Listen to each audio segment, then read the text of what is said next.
الحمد لله نحمده ونستعينه ونستغفره ونؤمن به ونتوكل عليه ونعوذ بالله من شرور أنفسنا ومن سيئات أعمالنا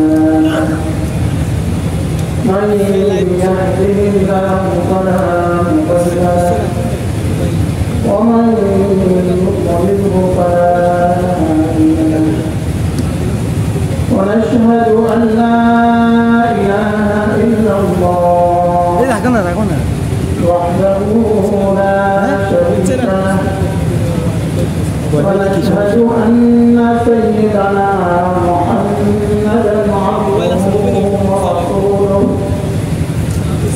شكرا اللهم صل على محمد وعلى آل محمد كما صليت على إبراهيم وعلى آل إبراهيم إنك حميد مجيد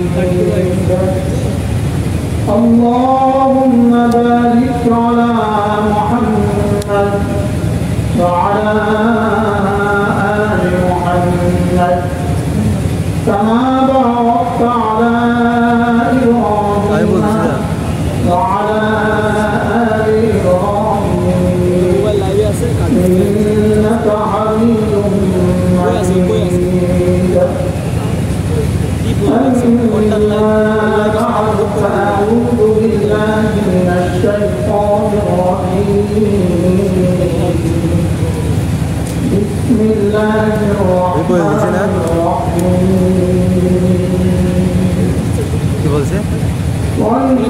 والنازعات غرقا والناشطات نشطا والسابعات سبعا فالسابقات سبقا فالمدبرات أمرا يوم ترجف الرادفة تتبعها الرادفة قلوب يومئذ واقفة أبصارها خاشعة يقولون أئنا لمردودون في الحافرة أئذا كنا عظاما نخرة قالوا تلك إذا كرة خاسرة فإنما شجرة واحدة فإذا هم بالساهرة صدق الله مولانا والتكي ها؟ هذا الشيء ها؟ الأمين توسط بلادكم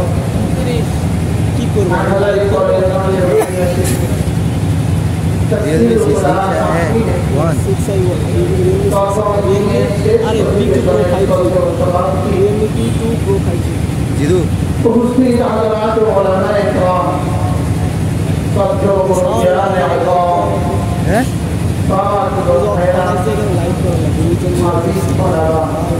তোমাকে দিবে না বলে দিয়েছি আল্লাহ তাআলা করতে পারবে না বলে দিয়েছি আল্লাহ তাআলা মেহেরবানি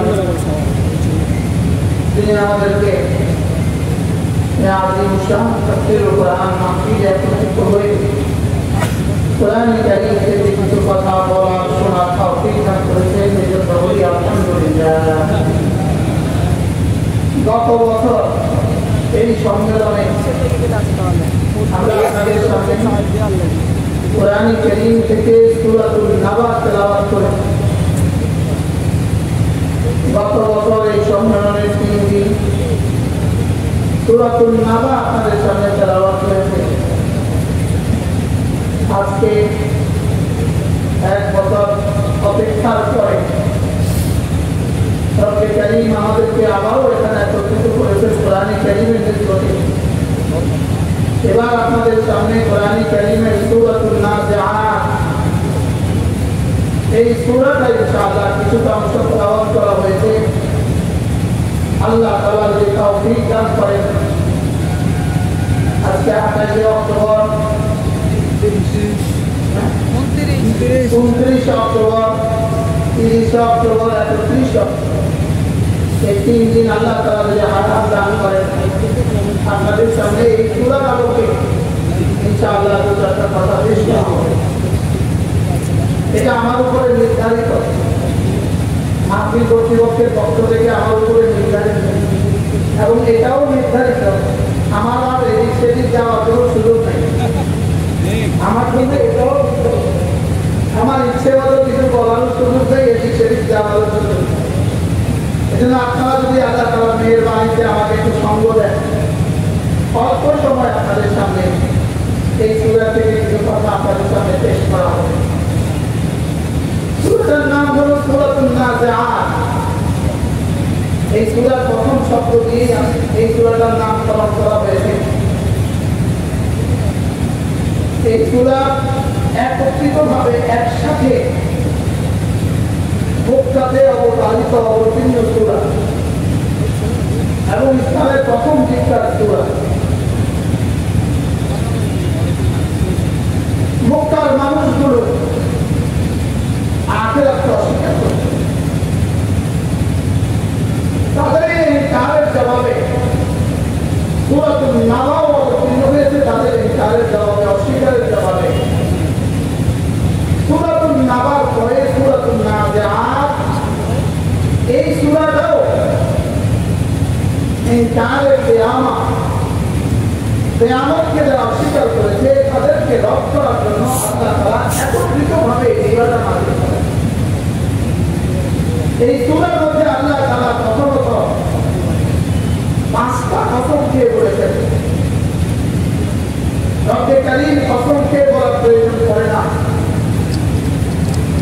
আল্লাহ তাআলা মাখলুকের নামেও কসম খেতে পারেন, লেকিন মাখলুক আল্লাহ তাআলা ছাড়া অন্য কারো নামে কসম খেতে পারে না। মাখলুক খালেক ছাড়া অন্য কারো নামে কসম খাওয়া যায় নাই, লেকিন আল্লাহ তাআলার জন্য জায়েজ নাই এই শব্দটা নাই। বলেন আল্লাহ তাআলার জন্য কোন শব্দ নাই? বলেন জায়েজ নাই এই শব্দ আল্লাহর জন্য নাই। আল্লাহ তাআলা মাখলুকের নামে কসম খেতে পারেন, লেকিন কোন মাখলুকের নামে কসম খেতে পারে না। এই সূরার মধ্যে আল্লাহ তাআলা 5টা কসম খেয়েছেন। মূলত কসমের শব্দগুলো এগুলো বেশি আলোচনা করা আমাদের জন্য খুব বেশি জরুরি নয়। মূলত কসম শব্দগুলো আলোচনা করা আমাদের জন্য খুব বেশি কি নয়, জরুরি নয়। শুধুই আধা সিধা ভাবে 2-4টা কথা আল্লাহ তাআলা এখানে 5টা কসম খেয়েছেন। والنازعات غرقا والناشطات نشطا والسابحات سبحا فالسابقات سبقا فالمدبرات امرا। এই 5টা কসমকে আল্লাহ তাআলা বলেন আকসাম আলাইহি, যে বস্তুর কসম খেয়েছেন ওই বস্তুটাকে আল্লাহ তাআলা উচ্চ রেখেছেন। যেটাকে প্রকাশ করার কথা সেটা যদি আবার উচ্চ রাখা হয়, এটার মধ্যেও তাকিদ পাওয়া যায়। এজন্য আল্লাহ তাআলা এটাকেও আবার উচ্চ রেখেছেন। অথবা যেটা আজহার মিনাস শামস হয় এটাকে উচ্চ রাখা হয়, সেটা আর বলার প্রয়োজন পড়ে না, এটাকেও উচ্চ রাখা হয়। তো যেহেতু কুফার মক্কার ইনকারের জবাবে আল্লাহ তাআলা এই 5টা কসম খেয়েছেন, এই 5 কসমকে আল্লাহ তাআলা বলেন উচ্চ এই শব্দটা লাতু আকুল না, নিশ্চয়ই তোমাদেরকে আবার দ্বিতীয়বার চিন্তা করা হবে। লাতু আকুল না এই শব্দটা হলো এই 5টা কসমের জবাব। এই 5টা কসম অধিকাংশ মুফাসসিরিন বলেন এই 5টা কসম হলো 5টাই হলো ফেরেশতাদের সিফাত। তাদের সিফাত ফেরেশতাদের সিফাত। যেহেতু ফেরেশতাদের সাথে কিয়ামত কায়েম হওয়ার সম্পর্ক আছে কিসের সাথে? ফেরেশতাদের সাথে কিয়ামত কায়েম হওয়ার নিবিড় সম্পর্ক আছে। মানুষের মৃত্যুর সাথে ফেরেশতাদের নিবিড় সম্পর্ক আছে। এই জন্য আল্লাহ তাআলা ফেরেশতাদের 5 সিফাতের কথা এখানে উল্লেখ করেছেন। 5 প্রকারের ফেরেশতাদের কথা আল্লাহ তাআলা এই সূরার মধ্যে উল্লেখ করেছেন। এই 5 প্রকারের ফেরেশতাদের প্রথমকে আল্লাহ তাআলা বলেন ওয়ান্নাজিআতি গারকা। এক নম্বর হলো ওই সমস্ত ফেরেশতারা যারা কাফেরদের রূহ কবজ করবে। কাদের রূহ কবজ করবে বলে? যারা কাফেরদের রূহ কবজ করবে। এক নম্বর হলো ওই সমস্ত ফেরেশতা কাফেরদের রূহ কবজ করবে। এক নম্বর এই সমস্ত ফেরেশতা যারা কাফেরদের রূহ কবজ করবে। দুই নম্বর হলো ওয়ান্নাশিতাতি নাশতা, যারা মুমিনদের রূহ কবজ করবে। এক নম্বর হলো কাফেরদের রূহ কবজ করনে वाला ফেরেশতা। দুই নম্বর হলো মুমিনদের রূহ কবজ করনে वाला ফেরেশতা। বেঈমানদের রূহ কবজ করনে वाला ফেরেশতারা কিভাবে রূহ কবজ করবে? আর মুমিনদের রূহ কবজ করনে वाला ফেরেশতা কিভাবে রূহ কবজ করবে? আল্লাহ তাআলা এই শব্দের মধ্যে বলেন ওয়ান্নাসিআতি গারকা। কাফেরদের আর বেঈমানদের রূহ কবজ করনে वाला ফেরেশতা ওদের রূহ সজরে টান দিবে। ওদের রূহ সজরে টান দিবে। কোন বস্তুকে যদি সজরে টান দিতে হয়, আরবরা এইভাবে বলে, আরবরা এভাবে একটা বাক্য বলে রালাকান নাযিহ, রালাকান নাযিহ ফি তাওসি, রালাকান নাযিহ ফি তাওসি। আমাদের দেশেও একটা কথা বলে, যেমন ও পড়াশোনার মধ্যে ডুব দিছে, বলে কি বলে না বলে? কি বলে? ও ব্যবসার মধ্যে ডুব দিছে। ব্যবসার মধ্যে কি দিছে বলে? ডুব দিছে। ব্যবসার মধ্যে ডুব দিছে কখন বলে? ব্যবসার মধ্যে বেশি মনোযোগী হয়েছে, এটাকে বলে ব্যবসার মধ্যে ডুব দিছে। তো আল্লাহ তাআলা ওয়ান্নাসিআতি গারকা, ফেরেশতাদেরকে যখন বেঈমানদের রূহ কবজের জন্য বলা হয়, এরা তখন এইভাবে মনোযোগী হয়। গারকা যেমন পানির মধ্যে ডুবে গেছে এভাবে মনোযোগী হয়। এবার ওয়ান্নাসিআতি গারকা কখন বলে? যখন কোনো মানুষ কোনো বিষয়ের মধ্যে বেশি ডুব দেয়, বেশি আত্মনিয়োগ করে, এরপর তখন সজরে টান মারে, এটাকে বলে ওয়ান্নাসিআতি গারকা। ওয়ান্নাসিআতি কি? গারকা। এটাকে বলে গারাকান নাযিহু ফি তাওসি।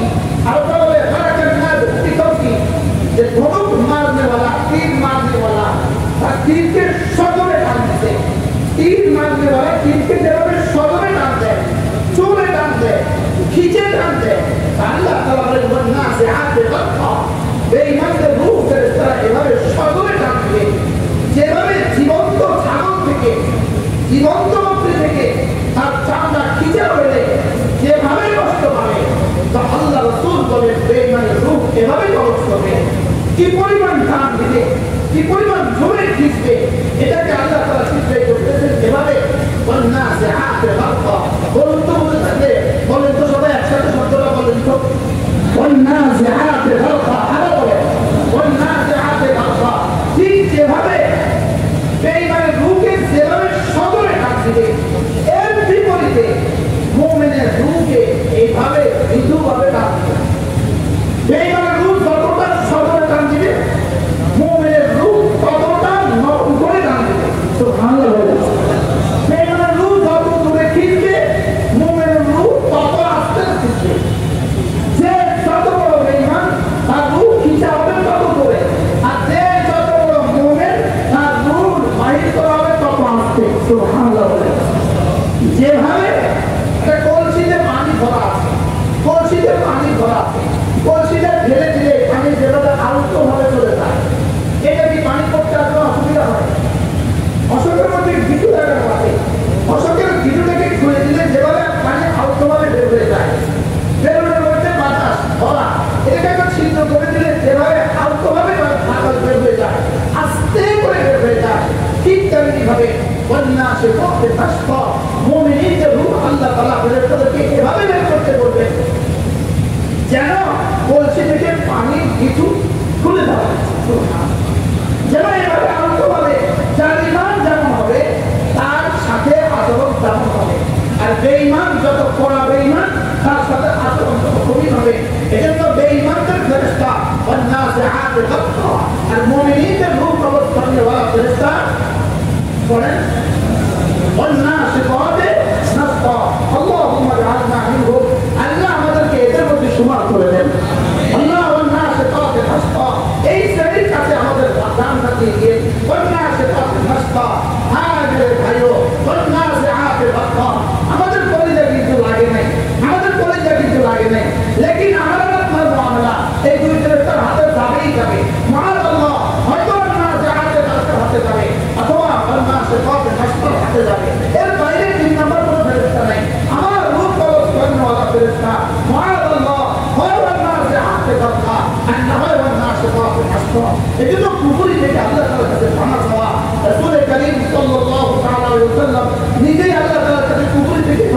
চাইছেন, আল্লাহুম্মা ইন্নী আউযু বিকা মিনাল কুফরি ওয়াল ফাকরি, আল্লাহ আমি কুফরি থেকে আপনার কাছে ক্ষমা চাই। আল্লাহ তাআলা যেন আমাদেরকে কুফরি থেকে হেফাজত করে, মুমিনের সঙ্গে ঈমান নসিব করেন। আল্লাহর নাসিফাতে নাসতা, এই ফেরেশতাদের হাতে আমাদেরকে তুলে দেন। 3 নম্বর আল্লাহ তাআলা বলেন والسابقات سبقا والنازعات غرقا والناشطات نشطا والسابحات سبحا. الله تعالى في النمر فرشتا والسابحات سبحا. سبحا يسبع من يشطر كذا والسابحات سبحا. এই চতুর্থ জমা হলো বেঈমানদের রূহ নিয়া আর মুমিনদের রূহ নিয়া এই ফেরেশতারা والسابحات سبحا দ্রুত গতিতে বেঈমানদের রূহ যেখানে পৌঁছে যাওয়ার কথা সেখানে পৌঁছে দিবে, আর মুমিনদের রূহ যেখানে পৌঁছে যাওয়ার কথা সেখানে পৌঁছে দিবে। এটাকে দ্রুত গতিতে কেন করছে? যেমন ধরেন নদীতে যখন মানুষ সাঁতার কাটে, নদীতে নৌকা অথবা নদীতে যদি জাহাজ হয়, এটা কখনো বাধার সম্মুখীন হয় না, এটা সামনে কোনো কি লাগে না, নদীতে যানজট লাগে না, নদীতে কি লাগে না, যানজট লাগে না, নদীতে কখনোই পেরেশানি হয় না, নদী পথে সঞ্চরণ করতে সহজে সঞ্চরণ করে। এজন্য 3 নম্বর ফেরেশতা এরা যেন সাঁতারের মতো দ্রুত গতিতে والسابحات سبحا, এরা সাঁতার কাটে সম্পূর্ণকারী ফেরেশতা, এরা সাঁতার কেটে দ্রুত গতিতে আপনাদের বেঈমানদের রূহ যেখানে পৌঁছাবার কথা সেখানে পৌঁছিয়ে দিবে, আর মুমিনদের রূহ যেখানে পৌঁছাবার কথা সেখানে পৌঁছিয়ে যায়। 3টা পায়ে গেলাম والنازعات غرقا والناشطات نشطا والسابحات سبحا। 3 নম্বর হলো 4 নম্বর হলো আল্লাহ তাআলা বলেন কিছু ফেরেশতা এরকম আছে, এই ফেরেশতারা ওই ফেরেশতাদের কাছে তাদের রূহ পৌঁছিয়ে দিবে, বেঈমানদের রূহ তাদের কাছে পৌঁছিয়ে দিবে, এরা মুমিনদের রূহ ওই ফেরেশতাদের কাছে পৌঁছিয়ে দিবে। এরা দ্রুত গতিতে প্রতিযোগিতার সাথে والسابقات سبقا والسابقات سبقا, এরা দ্রুত গতিতে পৌঁছিয়ে দিবে, প্রতিযোগিতার সাথে এরা পৌঁছিয়ে দিবে। এরা নাযিআত غرقا 1 নম্বর কথা, 2 নম্বর والناشطات نشطا 2 নম্বর কথা, والسابحات سبحا 3 নম্বর কথা, والسابقات سبقا প্রতিযোগিতার সাথে এই ফেরেশতারা দ্রুত গতিতে পৌঁছিয়ে দিবে 4 নম্বর কথা। 5 নম্বর কথা المدبرات امرا, ওই ফেরেশতারা আল্লাহ তাআলা সমস্ত হুকুমকে তামিল করবেন, সমস্ত হুকুমকে তাদবীর করবেন, সমস্ত হুকুম বাস্তবায়ন করবেন। মূলত দুনিয়াতেও সমস্ত ফেরেশতারাই সমস্ত কাজ তাদবীর করে, লেকিন দুনিয়াতে তাদবীর হয় ওয়াসিতার মাধ্যমে। দুনিয়াতে ফেরেশতা করে আমরা দেখি না, দুনিয়াতে ফেরেশতারাই করে লেকিন আমরা দেখি না, আর আখিরাতে ফেরেশতারাই করবে কোনো ওয়াসিতা ছাড়া। দুনিয়াতেও ফেরেশতারাই করে, আখিরাতেও ফেরেশতারাই করবে, লেকিন দুনিয়াতে ফেরেশতা করে কি দিয়া, ওয়াসিতা দিয়া মাধ্যমে করে, লেকিন আখিরাতে কোনো মাধ্যম হবে না। দুনিয়াতে আমরা দুঃখাই গরুর মাধ্যমে, লেকিন ফেরেশতাই করে, ফলটাই গাছের মাধ্যমে, লেকিন ফেরেশতাই করে, আমরা চলি গাড়ির মাধ্যমে, লেকিন ফেরেশতাই করে, আমরা চলি বিমানের মাধ্যমে, লেকিন ফেরেশতাই করে। দুনিয়াতেও ফেরেশতারা আল্লাহর হুকুমকে তামিল করে, হুকুমকে তাদবীর করে, লেকিন দুনিয়াতে ওয়াসিতাই করে, ওয়াসিতা। আর আখিরাতে বিনা ওয়াসিতা, কোনো ওয়াসিতা ছাড়া আখিরাতে শুধু ফেরেশতারাই আল্লাহর হুকুম তামিল করবে। এজন্য বলেন মুদাব্বিরাত আমরা আল্লাহ তাআলা কসম খেয়ে বলেন ৫ নম্বরের কসম হলো والمدبرات امرا, আমি ওই ফেরেশতাদের কসম খেয়ে বলছি। 1 নম্বরে যে ফেরেশতা বেঈমানের রূহ কবজ করে আমি তাদের কসম খেয়ে বলছি। 2 নম্বরে যে ফেরেশতাগুলো মুমিনের রূহ কবজ করে আমি তাদের কসম খেয়ে বলছি। 3 নম্বরে যে সমস্ত ফেরেশতা মুমিনদের রূহ নিয়ে সঞ্চালন করতে করতে দ্রুত গতিতে এগিয়ে যায় আমি তাদের কসম খেয়ে বলছি। 4 নম্বরে যে সমস্ত ফেরেশতা প্রতিযোগিতার সাথে মুমিনদের রূহকে এই দিনে পৌঁছিয়ে দেয়, প্রতিযোগিতার সাথে কাফেরদের রূহগুলোকে দিনে পৌঁছিয়ে দেয়, আল্লাহ তাআলা বলেন আমি এদের কসম খেয়ে বলছি। 5 নম্বরে আল্লাহ তাআলা বলেন মুদাব্বিরাত আমরা, আমি ওই সকল ফেরেশতার কসম খেয়ে বলছি যারা আমার সমস্ত হুকুমগুলোকে তামিল করে। এই 5 কসমের পরে আল্লাহ তাআলা বলেন না, তোমাদেরকে অবশ্যই আবার চিন্তা করা হবে, আমাদেরকে আবার কি করা হবে বলেন, আমাদেরকে আবার জীবিত করা হবে, আমাদেরকে জীবিত করা হবে কিনা, হবে কিনা। এই জন্য মওতের উপরে ঈমান আনা এটা ঈমানের অংশ নয়, মওতের উপরে ঈমান আনা ঈমানের অংশ নয়। কি বলছি বলেন, কি বলছি, মওতের উপরে বিশ্বাস করে এটা ঈমানের অংশ নয়। বুঝতে পারছেন না?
এটা শুধু মুমিনের আয়াত না, এটা সব প্রাণীর আয়াত।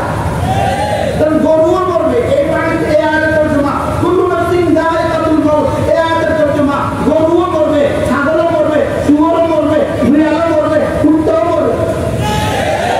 কুল্লু নাফসিন যায়কাতুল মাউত অর্থ কি? কে কে কে বলবে? তাহলে কোরআন শরীফে গরু আয়াত একটা আছে, সেটা কি বলেন তো? ছাগল আয়াত একটা আছে, সেটা কি? সব প্রাণীর জন্য একটা আয়াত আছে, কুল্লু নাফসিন যায়কাতুল মাউত। লেকিন এই আয়াতের পরে আরেকটা অংশ আছে, এই আয়াতের পরে আরেকটা অংশ আছে। কুল্লু নাফসিন যায়কাতুল মাউত একটা আয়াতের কালিমা, এরপরে আরেকটা অংশ আছে, ওয়াইন্নামা তুজজাউনা উজুরাকুম ইয়াওমাল ওয়াইন্নামা তুওয়াফাউনা উজুরাকুম ইয়াওমাল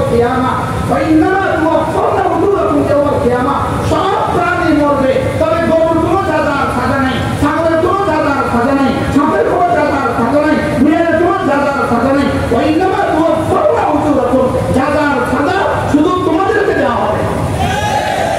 আগের অংশ কারা? সব প্রাণীরা। আর পরের অংশ কারা? মানুষেরা এখনো পরের অংশ। ওয়াইন্নামা তুওয়াফাউনা উজুরাকুম ইয়াওমাল কিয়ামা, এটা হলো মানুষেরা। বুঝতে পারলাম না? মানুষের অংশ কি? ওয়াইন্নামা তুওয়াফাউনা উজুরাকুম ইয়াওমাল কিয়ামা, এটা হলো মানুষেরা। আর কুল্লু নাফসিন যায়কাতুল মাউত সমস্ত প্রাণীরা। তাহলে পরের অংশ বিশ্বাস করা, এটা না হলো ঈমান। আগের অংশ বিশ্বাস করা, এটা ঈমানের জন্য যথেষ্ট নয়। এখন কি বুঝাতে পারছি আমি? তাহলে বোঝা গেছে মওতের উপরে ঈমান আনা এটা ঈমানের জন্য যথেষ্ট নয়। যদি মওতের উপরে ঈমান, শুধু মওতের উপরে ঈমান যথেষ্ট হতো, তাহলে ইহুদি মওতের উপরে ঈমান আনে, নাসারাও মওতের উপরে ঈমান আনে, গরুও মওতের উপরে ঈমান আনে, ছাগলও মওতের উপরে ঈমান আনে। কি হয়? তাহলে মওতের উপরে ঈমান কি নয়? ঈমানের জন্য কি নয়? যথেষ্ট নয়। ঈমানের জন্য জরুরি হলো ওয়াল ইয়াউমিল আখির, আর কি? ওয়াল বা'দ বা'দাল মাউত। নতুন এই দুটো জরুরি, একটা জরুরি। সম্পদে একটা হলো ওয়াল ইয়াউমিল আখির, আখিরাতের উপরে ঈমান আনা। আরেকটা হলো ওয়াল বা'দ বা'দাল মাউত, ওয়াল বা'দ বা'দাল মাউত, মওতের পরে আল্লাহ তাআলা আবার জীবিত করবেন, এই শব্দের উপরে ঈমান আনা, এটা হলো ঈমানের জন্য জরুরি। তা আল্লাহ তাআলা পাঁচটা কসম খেয়ে বলেন, লাতুবআথুন্না, অবশ্যই অবশ্যই তোমাদেরকে আবার জিন্দা করা হবে। তাহলে আমাদেরকে কি করা হবে? আবার কি করা হবে? আবার জিন্দা করা হবে। এই ছিল জবাবে কসম। জবাবে কসম এখানে মাহযুব করা হয়েছে। আল্লাহ তাআলা পাঁচটা কসম খেয়ে বলেন, আল্লাহ তাআলা পাঁচটা কসম খেয়ে বলেন, নিশ্চয়ই নিশ্চয়ই আখিরাত আসবেই আসবে, নিশ্চয়ই নিশ্চয়ই কিয়ামত হবেই হবে, আর নিশ্চয়ই নিশ্চয়ই তোমাদেরকে পুনরায় জীবিত করা হবেই হবে। এর হলো পাঁচটা কসমের পরে জবাবে কসম। এরপরে আল্লাহ তাআলা এক টানা ওই আখিরাতের দৃশ্য বর্ণনা করেছেন। ইয়াউমা তারজুফুর রাজিফা তাতবাউহা রাজিফা, পড়েন আমার সাথে পড়েন। ইয়াউমা তারজুফুর রাজিফা তাতবাউহা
সেদিন আবার পুনরায় দুনিয়া জাগ্রত হবে। যেদিন মরবে এটাকেও বলছে ইয়াউমা, যেদিন আবার জীবিত হবে এটাকেও বলছে কি ইয়াউমা। পুরো কোরআনে কারীমের মধ্যে ইয়াউমা শব্দটা যেখানেই আছে আপনি বুঝে দিবেন এটার মধ্যে কিয়ামতের কথা, এটার মধ্যে কি কথা আছে। তাহলে প্রতিদিন আমাদেরকে সবক দেয়, বলেন তো মালিকি ইয়াউমিদ্দিন, বলেন মালিকি ইয়াউমিদ্দিন। প্রতিদিন আল্লাহ তাআলা আমাকে কিয়ামতের সবক দিচ্ছেন 32 বার। কতবার? প্রতিদিন আমাকে কিয়ামতের সবক দেন কতবার? 32 বার। এখানে আল্লাহ তাআলা এই ইয়াউমা শব্দটা ইয়াউমা তারজুফুর রাজিফা, ইয়াউমা তারজুফুর রাজিফা তাতবাউহা রাজিফা, এই দুটো শব্দ, এক নম্বরে ইয়াউমা তারজুফুর রাজিফা, দুই নম্বরে তাতবাউহা রাজিফা। আল্লাহ তাআলা কিয়ামতের আগে সর্বপ্রথম একটা ইসরাফিল আলাইহিস সালাম একটা ফুঁক দিবেন, একটা ফুঁক দিবেন। ইসরাফিল আলাইহিস সালাম একজন ফেরেশতা, আল্লাহ তাআলা তাকে বানিয়েছেন, তার দুই কদম হলো আকাশ তারা, জমিনের তলদেশে হলো দুই কদম, তার কান্না হলো আরশে আজিম বরাবর। আকাশ তারা দুই কদম, জমিনের তলদেশে তার দুই কদম, তার কান হলো আরশে আজিম বরাবর, তার দুই চোখ হলো আরশে আজিমের দিকে, রবের দিকে তাকিয়ে আছে, তার দুই চোখ রবের দিকে তাকিয়ে আছে। আর তার হাতে একটা সুর রাখা আছে, তার হাতে একটা ফুক দেওয়ার যন্ত্র রাখা আছে, তার হাতে একটা সিংহা রাখা আছে। তিনি অপেক্ষা করছেন তাকে কখন হুকুম দিবে। হযরত ইসরাফিল আলাইহিস সালাম তাকে বানানোর পর থেকে তিনি এই সিংহাটা হাতে নিয়ে দাঁড়িয়ে আছেন, আর আল্লাহর দিকে তার দুই চোখ তার দুই চোখ আল্লাহর দিকে মরকুজ হয়ে আছে। সে শুধু অপেক্ষা করছে মাতা ইয়া মুরবি, তাকে আল্লাহ তাআলা কখন হুকুম দিবেন। হুকুম করার সঙ্গে সঙ্গে তিনি প্রথমবার সিংহায় ঢুক দিবেন। সিংহায় ঢুক দেওয়াকে আল্লাহ তাআলা বলেন ইয়াউমা তারজুফুর রাজিফা। হযরত ইসরাফিল আলাইহিস সালাম যেদিন সিংহায় ঢুক দিবেন, প্রথম ফুঁটা দিবেন ইয়াউমা তারজুফুর রাজিফা। এই শব্দ হাজারো আয়াতের তাফসীর, এই শব্দেই কোরআনে কারীমের শত শত আয়াত এই শব্দের সাথে সম্পৃক্ত শব্দ আছে। এই শব্দ আল্লাহ তাআলা বলেন ইয়াউমা তারজুফুর রাজিফা, যেদিন সিংহায় প্রথম ফু দিবে তারজুফুর রাজিফা, তারজুফুর কখন দিতে হবে, ইয়াউমা তারজুফুর রাজিফা, যেদিন প্রথম দিতে হবে প্রথম কোনখানি, প্রথম দিতে হবে প্রথম কোনখানি। যেমন সূরাতুল দাহরের মধ্যে সূরাতুল মুজাম্মিল ইয়াউমা তারজুফুল আরদু ওয়াল জিবাল, ইয়াউমা তারজুফুল আরদু ওয়াল জিবাল ওয়া কানাতিল জিবালু কাতীবান মাকিলা, যেদিন জমিন প্রকম্পিত হবে, আসমান প্রকম্পিত হবে। চিন্তা হযরত ইসরাফিল আলাইহিস সালাম একটা ফু দিবেন, ফুর সঙ্গে সঙ্গে সাত আসমান টুকরো হবে, সাত জমিন টুকরো হবে, সাগর মহাসাগরে আগুন লেগে যাবে, সমস্ত গ্রহ নক্ষত্রগুলো আসমান থেকে খসে পড়ে যাবে। সেদিনের দৃশ্য কেমন হবে? পৃথিবীর কোনো ভাষার সেই দৃশ্য বুঝাবার কোনো শক্তি লাগে না, না জিবরীলের ভাষা বুঝাবার শক্তি লাগে না, না কোনো কেরামের ভাষা বুঝাবার শক্তি লাগে না। ইয়াউমা তারজুফুর রাজিফা, রব্বে কারীম বলেন সেদিন কখন করে কখন দিতে হবে, যেদিন কখন করে কখন দিতে হবে। তাফসীরে ইবনে কাসীর সহ অসংখ্য তাফসীরে এই কথা এভাবে লিখছে। সামনে আরেক জায়গা আছে ওয়াজায়াতিল কিয়ামাতুল কুবরা ইয়াউমা তারজুফুর রাজিফা, এটা হলো কিয়ামাতুল কুবরা ইয়াউমা তারজুফুর তাফসীর। আল্লাহ তাআলা বলেন সেদিন এভাবে রকম দিতে হবে, এভাবে রকম দিতে হবে। আজকের দুনিয়াতে ভূমিকম্প 30 সেকেন্ডের ভূমিকম্প সারা পৃথিবীতে হয় না, এক দেশে হয়, এক দেশে পুরো হয় না, এক জায়গায় হয়। 30 সেকেন্ডের ভূমিকম্প, 30 মিনিটের ভূমিকম্প হয় না, 1 মিনিটের ভূমিকম্প হয় না, আধা মিনিটের ভূমিকম্প হয়। লেকিন সেদিন ইয়াউমা তারজুফুর রাজিফা, এক টানা 40 বছর, একটানা কত বছর হবে?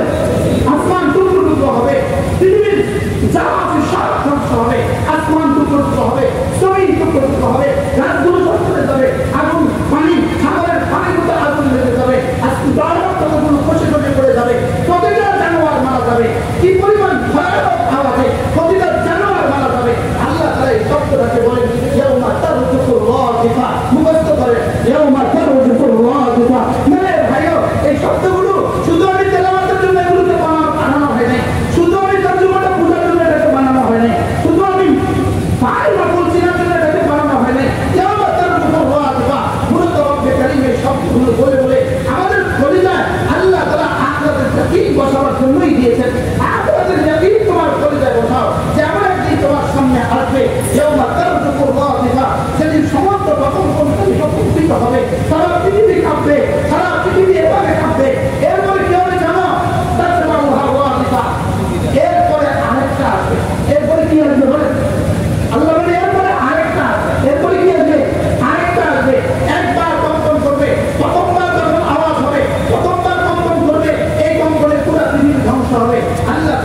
সবচেয়ে বেশি রাগান্বিত থাকবেন, সবচেয়ে বেশি গুসার হাতে থাকবেন। আল্লাহ তাআলা সবচেয়ে বেশি রাগান্বিত থাকবেন কোন দিন বলুন? দ্বিতীয় মূল সঙ্গে সঙ্গে ওই দিন হবে আল্লাহ তাআলা সবচেয়ে বেশি রাগান্বিত হবেন। আল্লাহ তাআলা বলেন কুলুবুন ইয়াওমাইদিন ওয়াজিফা, সেদিন হাজারো দিন, লাখো দিন, কোটি কোটি দিন হবে, ভয়ে বিহ্বল হবে। কুলুবুন ইয়াওমাইদিন ওয়াজিফা, সেদিন ভীত সন্ত্রস্ত হবে, সব ভয়ে আগুন হয়ে থাকবে, সব ভয়ে ভীত হয়ে থাকবে। কুলুবুন ইয়াওমাইদিন ওয়াজিফা, আল্লাহ তাআলা বলেন আবসারুহা খাশিআ, সেদিন সবগুলো চোখ হবে অবনত, ভয়ে চোখ হবে অবনত, কিন্তু কুলুব হবে কুলুব হবে ওয়াজিফা, আর চোখগুলো হবে খাশিআ। সেদিন এই বেঈমানরা যারা দুনিয়াতে আখিরাতকে অস্বীকার করতো, যারা দুনিয়াতে আখিরাতকে স্বীকার করতো না, যারা দুনিয়াতে কিয়ামতকে অস্বীকার করতো, তারা মাঝে মাঝে বলতো, আল্লাহ তাআলা বলেন তারা দুনিয়াতে এভাবে মস্কারি করে করে বলতো, ঠাট্টা করে করে বলতো, ইয়াকুলুনা আইন্না লামাবতুনা ফিল আখিরাহ, ওরা বলতো, ইয়াকুলুনা, তারা দুনিয়াতে বলতো আমাদেরকে কি আবার উঠানো হবে, আমাদেরকে কি আবার উঠানো হবে। যদিও এই শব্দ কাফেররা বলে, যদিও এই শব্দ কাফেররাই বলে, যদিও এই শব্দ ইয়াহুদ নাসারারা বলে, যদিও এই শব্দ বেঈমানরা বলে, লেকিন মুমিনরা এই শব্দ না বললেও তাদের কর্মের জন্য এটাই বোঝা যায় আল্লাহ কি আবার আমাদেরকে খুলবে। বাস্তব না বাস্তব বলেন? বেনামাজিরা নামাজ কেন পড়ে না? তারা যেন এটাই বলে আমাদের কি আবার তোলা হবে। চোররা চুরি কেন করে? যেন সে এটাই বলে আমাকে কি আবার তোলা হবে। ডাকাতরা ডাকাতি কেন করে? যেন সে এটাই বলে আমাকে কি আবার তোলা হবে। আল্লাহ তাআলা বলেন ইয়াকুলুনা আইন্না লামাবতুনা ফিল আখিরাহ, ওরা তো এভাবে বলে আমাদের কি আবার তোলা হবে। আমরা যেখানে ছিলাম সেখানে কি আমাদেরকে আবার ফিরিয়ে দেওয়া হবে, আমাদেরকে আবার ফিরিয়ে দেওয়া হবে, আমাদেরকে আবার আগের অবস্থায় ফিরিয়ে নেওয়া হবে। আমরা এখন যেভাবে চলতাম ফিরতাম আমাদেরকে এই আগের অবস্থায় কি আমাদেরকে আবার ফিরিয়ে দেওয়া হবে। এরা ঠাট্টা করে একথা বলতো, আমাদেরকে কি আবার ফিরিয়ে দেওয়া হবে। এরা বলতো আইদা কুন্না ইযামান নাকিরা, আইদা কুন্না ইযামান নাকিরা, আমাদেরকে যখন দলিত মুক্ত করে দেওয়া হবে, আমাদের হাড়গুলো যখন দলিত গুলিত হয়ে যাবে, আমাদের হাড়গুলো যখন চূর্ণ বিচূর্ণ হয়ে যাবে, আমাদের হাড়টি যখন মাটিতে মিশে যাবে, আমাদের আগুন যখন শরীরের আগুন যখন বাহিরের আগুনের সাথে মিশে যাবে, শরীরের পানি বাহিরের পানির সাথে মিশে যাবে, শরীরের বাতাস বাহিরের বাতাসের সাথে মিশে যাবে, শরীরের মাটি আবার পৃথিবীর মাটির সাথে যখন মিশে যাবে, একদম মিশে যাওয়ার পরে আমাদের কি আবার তোলা হবে। সমস্ত বেঈমানদের দাবি আমাদেরকে কি আবার তোলা হবে, আমাদেরকে আবার তোলা হবে। এটা কিন্তু অসম্ভব মনে করতো যে কিভাবে সম্ভব, আমাদেরকে আবার তুলবেন কিভাবে। আল্লাহ তাআলা এদের সচিত্র প্রতিবেদন তুলে ধরেছেন। এই বেঈমানরা দুনিয়াতে বলতো আমাদেরকে আবার ফেরত দেওয়া হবে, আমাদেরকে আবার ফিরিয়ে উঠানো হবে, আর আমাদেরকে গুলিতা গুলিতা আমাদের গলিত মথিত থেকে হাড্ডিগুলোকে আবার জমা করা হবে। এরা নিজেরাই বলতো ক্বালু তিলকা ইযান কাররাতুন খাসিরা, ক্বালু তিলকা ইযান কাররাতুন খাসিরা, আর যদি আমাদেরকে আবার তোলে, এটাও আফসোস করেই বলতো, বলে যে যদি আমাদেরকে আবার তোলা হয় তাহলে তো আমরা ক্ষতিগ্রস্ত হয়ে যাবো। আমরা কি হয়ে যাবো বলে? আমরা কি হয়ে যাবো? ক্ষতিগ্রস্ত হয়ে যাবো। আল্লাহ তাআলা বলেন ক্বালু তিলকা ইযান কাররাতুন খাসিরা, আমরা তো তাহলে বেশি ক্ষতিগ্রস্ত হয়ে যাবো। এবার রব্বুল আলামিন কিয়ামতের দৃশ্য এক শব্দে বর্ণনা করেছেন।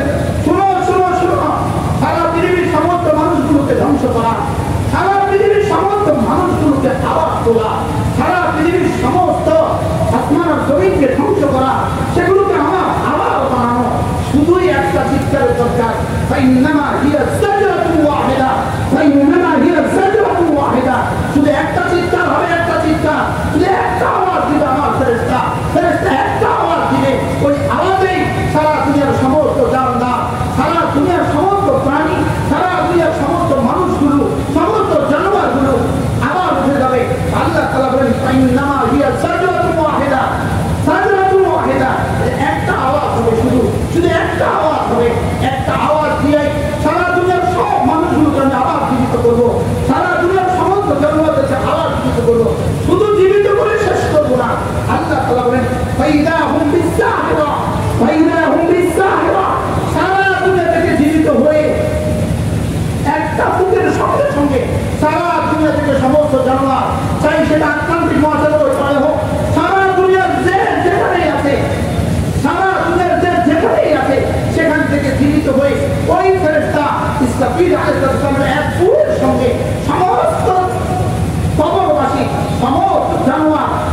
فإذا هم بالساهرة সব জানোয়ার আলা ওয়াজহিল আরদে জমিনের উপরে উঠে যাবে উঠে আবার কোথায় যাবে আলা ওয়াজহিল আরদে শুধু জমিনে বাংলাদেশের মানুষ বাংলাদেশে উঠবে না আর ইউরোপের মানুষ ইউরোপে উঠবে না আমেরিকার মানুষ আমেরিকায় উঠবে না ফাইদা হুম বিসসাহিরা সব একভাবে জমা হয়ে যাবে সব এক মাঠে পেয়ে যাবে শুধু আওয়াজ দিয়ে খিচায় জমা করে দিবে আওয়াজ দিয়ে সারা দুনিয়ার সমস্ত মানুষকে কেউ কেউ বলেন বিসসাহিরা শামে হবে শামে আর কেউ কেউ বলেন এটা কি বলে এটা ফিলিস্তিনে হবে আর কেউ কেউ বলেন এটা মুক্তা শরীফে হবে আর মূল কথা হলো এই জমিন কোথায় হবে এটা আল্লাহ তাআলা ছাড়া কেউ জানে আল্লাহ তাআলা ছাড়া কেউ জানে না সারা দুনিয়ার সমস্ত মাখলুকাত আবার জমা হবে ফাইদা হুম বিসসাহিরা সকলেই আবার এক মাঠে জমা হয়ে যাবে মেরে ভাইও রব্বে কারীম আমাদেরকে পাঁচটা কসম খেয়ে বলেন একদিন আসবেই আসবে যেদিন সমস্ত দিনগুলো হবে সমস্ত চোখগুলো হবে খাশিয়া আর যেদিন ওরা বলবে সেদিন তারা একটা চিৎকার হবে শুধু একটা চিৎকার যে চিৎকারে সকলকে আবার জমা করবে এই কথাগুলো বুঝাবার পরে আল্লাহ তাআলা এবার রাসূল কারীম সাল্লাল্লাহু তাআলা আলাইহি ওয়াসাল্লামকে বললেন হাবিব আপনারা এই দেশবাসী আপনারা এই কুরাইশ এরা খবরকে অস্বীকার করে এরা হাসরকে অস্বীকার করে এরা কিয়ামতকে অস্বীকার করে নসরকে অস্বীকার করে বাসকে অস্বীকার করে জাদার খাবারকে অস্বীকার করে আপনি ঘাবড়াবেন না এরকম অস্বীকার পেছনেও করছে এরকম অস্বীকার কি পেছনেও করছে এই কথা বলে আল্লাহ তাআলা রাসূল কারীম সাল্লাল্লাহু তাআলা আলাইহি ওয়াসাল্লামকে সান্ত্বনা দিচ্ছেন এরা অস্বীকার করছে এরা অস্বীকারে কিছু যায় আসে না এদের আগেও হাজারো জাতি অস্বীকার করছে তবে আমি আপনাকে এক কওমের ঘটনা শোনাবো হযরত মূসা আলাইহিস সালাম আর তার কওম ফিরআউনের ঘটনা আমি আপনাকে শোনাবো ফিরআউন অস্বীকার করছিল সে ধ্বংস হয়ে গেছে আর মূসা আলাইহিস সালামের কওমকে মূসা কওমরা যারা ঈমান এনেছে যারা আখিরাতকে মানছে আমি তাদেরকে নাজাত দিয়ে দিয়েছি এটা আল্লাহ তাআলা এই প্রসঙ্গ এখানে কেন বললেন এজন্য বললেন রাসূল কারীম সাল্লাল্লাহু তাআলা আলাইহি ওয়াসাল্লামকে সান্ত্বনা শোনায় দিলেন আল্লাহ তাআলা যে শুনেন আপনি শান্ত হন আপনি অশান্ত হওয়ার কোনো কারণ নাই আপনার ধৈর্য হওয়ার কোনো কারণ নাই ফিরআউন অস্বীকার করছে আমি তাদেরকে ধ্বংস করে থাকছি আর যারা সেদিন মূসা আলাইহিস সালামের সাথে আখিরাতকে মানছিল আমি তাদেরকে নাজাত দিয়ে দিয়েছি ঠিক তেমনি ভাবে আজকেও আমি আপনার জন্য সুসংবাদ যারা আপনার সাথে ঈমান আনবে আপনার সাথে আখিরাতকে মানবে আমি তাদেরকে নাজাত দিয়ে দিব আর যারা এই জাতিরও যারা আখিরাতকে অস্বীকার করবে তাদেরকে আমি ধ্বংস করে দিব এটা রাসূল কারীম সাল্লাল্লাহু তাআলা সাল্লামকে আল্লাহ তাআলা সান্ত্বনা দেওয়ার জন্য তাসাল্লি দেওয়ার জন্য আল্লাহ তাআলা এখানে 9টা আয়াতের মধ্যে ফিরআউনের ঘটনা নতুন করে ফিরআউনের ঘটনা তুলে ধরছেন বাকি 28টা সূরার মধ্যে প্রায় 28টা সূরার মধ্যে কমবেশ 28টা সূরার মধ্যে আল্লাহ তাআলা ফিরআউনের ঘটনা উল্লেখ করছেন লেকিন এই সূরার এই ঘটনাটা মক্কি সূরা হওয়ার কারণে এটাই সর্বপ্রথম ফিরআউনের ব্যাপারে মূসা আলাইহিস সালামের ব্যাপারে আল্লাহ তাআলা প্রথম বর্ণনা যে রাসূল কারীম সাল্লাল্লাহু আলাইহি ওয়াসাল্লামকে আল্লাহ তাআলা এবার জিজ্ঞেস করলেন আল্লাহ তাআলা বলেন হাল আতাকা হাদিসু মূসা রাসূল আপনার কাছে কি মূসার ঘটনা আসে নাই সুবহানাল্লাহ এটা কিন্তু প্রথম কিচ্ছা প্রথম ঘটনাতে আল্লাহ তাআলা এভাবে বলেন হাল আতাকা হাদিসু মূসার কিচ্ছা কি আপনার কাছে আসে নাই এর অর্থ কি অবশ্যই এসে গেছে অথবা আপনি আগে থেকে জানতেন অথবা আমি তথ্যমূলক চিহ্ন দ্বারা আপনাকে আরো তাকিদ করে দিতে চাই আমি এখন নতুন করে আপনাকে জানাই দিতে চাই হাল আতাকা হাদিসু মূসা আপনার কাছে কি মূসার ঘটনা আসে নাই মূসার ফিরআউনের ঘটনা আমরা সকলেই মূসার ফিরআউনের ঘটনা কমবেশ কিছু না কিছু জানি এই ঘটনাটা হলো এই আয়াতে কারিমা মূসার ফিরআউনের ঘটনা করে প্রথম নাযিলকৃত আয়াতে কারিমা আল্লাহ তাআলা বলেন মূসার ঘটনা কি আপনার কাছে আসে নাই ফিরআউনের ঘটনা কি আপনার কাছে আসে নাই হাল আতাকা হাদিসু মূসা আপনার কাছে কি মূসার ঘটনা আসে নাই ইদনাদাহু রাব্বুহু বিল ওয়াদিল মুকাদ্দাস তুয়া শুরু হয়ে গেছে যে আল্লাহ তাআলা যখন তাকে ডাকলেন ইদনাদা রাব্বুহু বিল ওয়াদিল মুকাদ্দাস তুয়া পবিত্র উপত্যকাতে তুয়া উপত্যকাতে আল্লাহ তাআলা যে মূসা আলাইহিস সালামকে ডাকলেন সেটা মূসার আল্লাহ তাআলা নাম ধরে ডাকলেন ইয়া মূসা আল্লাহ তাআলা মূসা আলাইহিস কি ধরে ডাকলেন বলেন নাম ধরে ডাকলেন ইয়া মূসা নাম ধরে ডাকলেন সেটা মূসা আলাইহিস আল্লাহ তাআলা নাম ধরে ডাকলেন বলে মূসা ঘাবড়ায় গিয়ে যেন জিজ্ঞেস করলেন কে আমাকে ডাকছে আচ্ছা রাতের বেলা অন্ধকার রাত যদি আপনার নাম ধরে কেউ ডাকে আপনি কি বলবেন? ঘাবড়াবেন না? তো মুসা আসলাম একটু ঘাবড়ায় গেছেন, ঘাবড়ায় গিয়ে কেন যেন জিজ্ঞেস করছেন আপনি কে আমাকে ডাকছেন? তো সঙ্গে সঙ্গে আল্লাহ তাআলা জবাব দিলেন, আমি তোমার রব, আমি তোমার রব। মুসা আসলাম সঙ্গে সঙ্গে জিজ্ঞেস করলেন, আপনি যদি আমার রব হন, আমার রব আপনার নাম কি? আল্লাহ তাআলা জবাবে বলেন, ইন্নানি আনা রব, আমি আল্লাহ, আমার নাম হলো আল্লাহ। এই আয়াতের কারণে আল্লাহ তাআলা বলেন, আল্লাহ তাআলা মুসা আসলামকে ডাকলেন, পুরো উপত্যকাতে আল্লাহ তাআলা মুসা আসলামকে ডাকলেন, ডেকে কি বললেন? মুসা ইযহাব ইলা ফিরআউন, যাও তুমি ফিরআউনের কাছে যাও। ইযহাব ইলা ফিরআউন, যাও ফিরআউনের কাছে যাও। এবং ফিরআউনের কাছে কেন যাবা? ইন্নাহু তাগা, কারণ ফিরআউন নাফরমান হয়ে গেছে, ফিরআউন ভুলে গেছে, নাফরমান হয়ে গেছে, সে সীমা লঙ্ঘন করে ফেলেছে, সে কেমন অস্বীকার করতে গিয়ে সীমা লঙ্ঘন করে ফেলেছে, সে আমার সাথে সীমা লঙ্ঘন করে ফেলেছে। ইন্নাহু তাগা, সে আমার কাছে সীমা লঙ্ঘন করে ফেলেছে। যাও তাকে গিয়ে তুমি একটা কথা বলবা, তাকে গিয়ে দুটা কথা বলবা। এক নম্বর গিয়ে তাকে বলবা, এই শোনো ফিরআউন, শোনো ফিরআউন, তোমার কি দিলটাকে পবিত্র করার কোনো ইচ্ছে আছে? কি বলছে বলেন তো? তোমার কি দিলটাকে পবিত্র করার কোনো ইচ্ছে আছে? তুমি কি দিলটাকে সাফ করতে চাও? দুই নাম্বার তাকে বলবা, ফিরআউন, আমি কি তোমার রবের পরিচয় দিয়ে তোমাকে হেদায়েত দিব না? তোমার রবের পরিচয় দিয়ে আমি তোমাকে হেদায়েত দিব না? এই কথা থেকে দুটো কথা বোঝা যায় যে সমস্ত নবীদেরকে আল্লাহ তাআলা এক নম্বর জিম্মাদারি দিয়েছেন তাসকিয়ার জন্য। সমস্ত নবীদের এক নম্বর জিম্মাদারি কি হয়? সমস্ত নবীদের এক নম্বরের জিম্মাদারি হলো তাসকিয়ার জিম্মাদারি।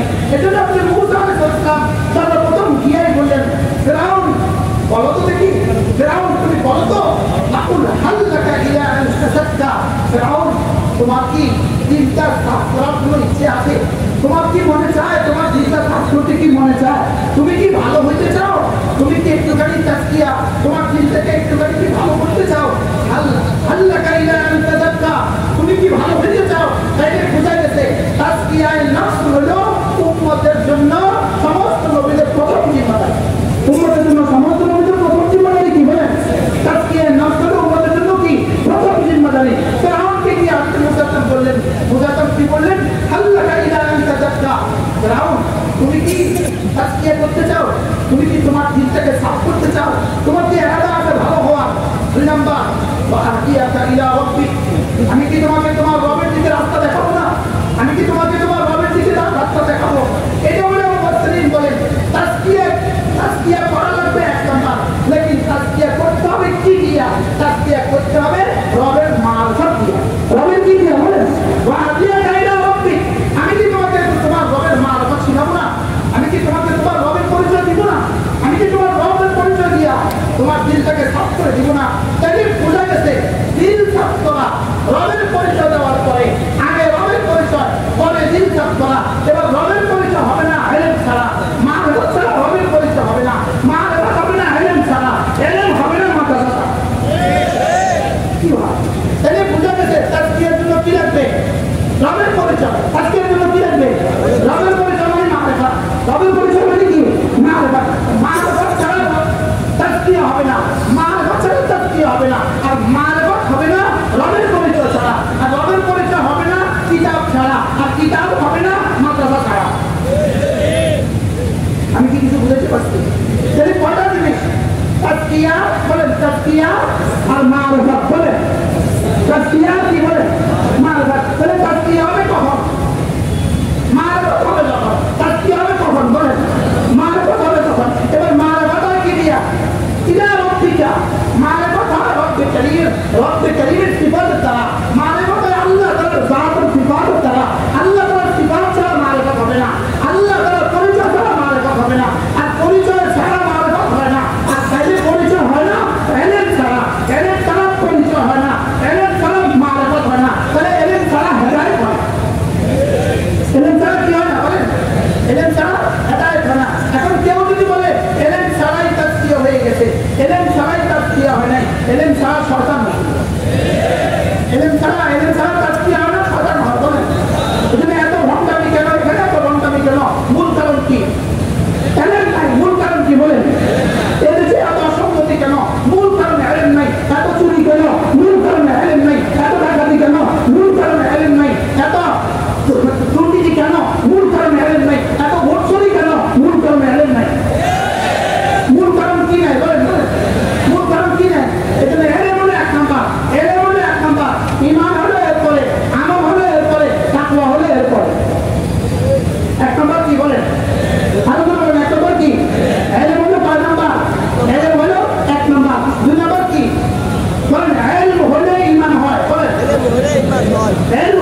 শেষ হলে তো বন্ধাতে হবে।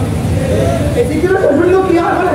এখানে এলেমের আলোকেই ইমান হবে, এলেমের আলোকেই জিকির হবে, এলেমের আলোকেই তাজকিয়া হবে, এলেমের আলোকেই আমাদের বাংলাদেশ হবে, এলেমের আলোকেই ইসলাম হবে। এবার বলুন তো দেখি, বাংলাদেশকে সাজাতে হলে কি লাগবে?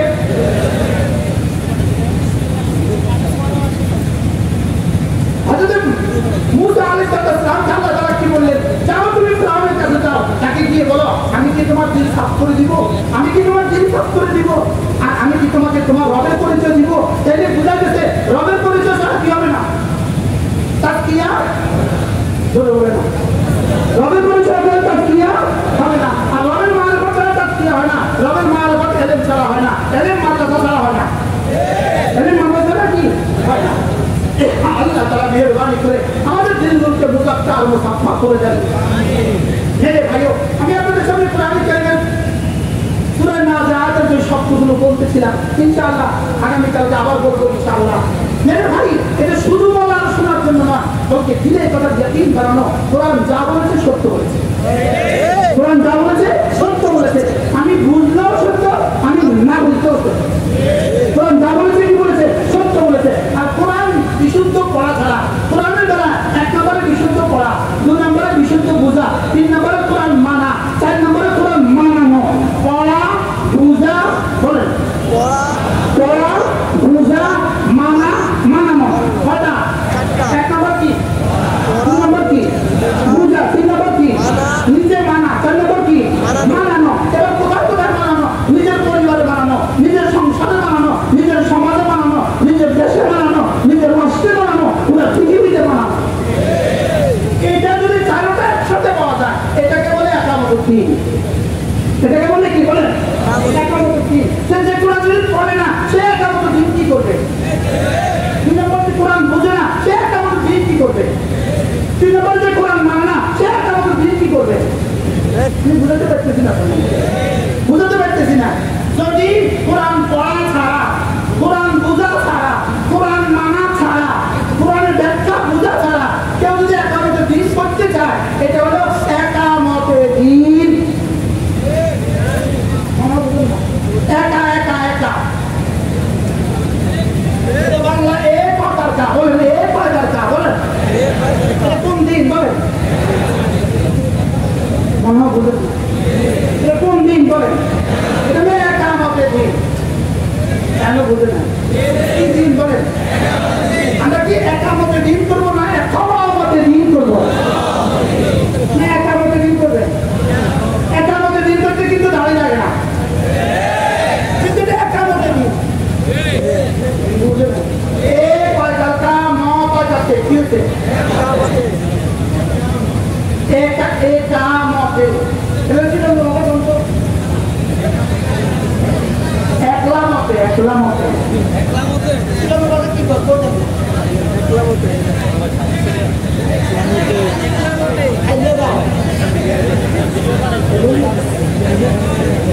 এটা খাইলে গায়ে দিন বলে, এটা কি দিন বলে? এবার বুঝছে এটা কি দিন বলে? এটা হলো খাইলে গায়ে দিন। অর্থাৎ আমার জীবনে, আমার তেলাওয়াতে দিন নাই, আমার শরীরে দিন নাই, আমার জীবিতে দিন নাই, আমার পরিবারে দিন নাই, আমি শুধু রাষ্ট্র দিন কায়েম করার চেষ্টা করতেছি। এটা হলো খাইলে গায়ে দিন কায়েম। একামতে দিন, একামতে দিন বলেন, বলেন বলেন। আরে বলেন আকিমুদ্দিন বলেন, আকিমুদ্দিন। আকিমুদ্দিনের তাজকিয়া লাগবে, আকিমুদ্দিনে মারিফত লাগবে, আকিমুদ্দিনে আল্লাহ তাআলার জাত ও সিফাতের ইয়াকিন লাগবে, আকিমুদ্দিনে এক সুন্নাত লাগবে, আকিমুদ্দিনে পুরো দিন লাগবে। আমার জীবনে লাগবে, আমার পরিবারে লাগবে, আমার সমাজে লাগবে, আমার রাষ্ট্রে লাগবে, পুরো পৃথিবীতে লাগবে। কোনটা বলেন? একামতে দ্বীন বলেন। আর যদি কোনোটার কোনো ফিকির নাই, ফজরের নামাজের বেলা উনি ঘুমে, উনি একামতে দ্বীন করবে না একামতে দ্বীন করবে? উনি কোরআন করতে পারে না, বলেন। এজন্য সকলের প্রতি উদাত্ত আহ্বান, দিন বুঝা, দিন মানা, দিন বুঝা, কোরআনে কারীমের বিশুদ্ধ তেলাওয়াত শিখা, কোরআনে কারীমের বিশুদ্ধ বুঝা, কোরআনে কারীম মতে বিশুদ্ধ মতে চলা, আর কোরআনে কারীমের ব্যাখ্যা সমস্ত হাদিসের আলোকে, সমস্ত ফিকহের আলোকে জিন্দেগি সাজানো, পুরোটাই হলো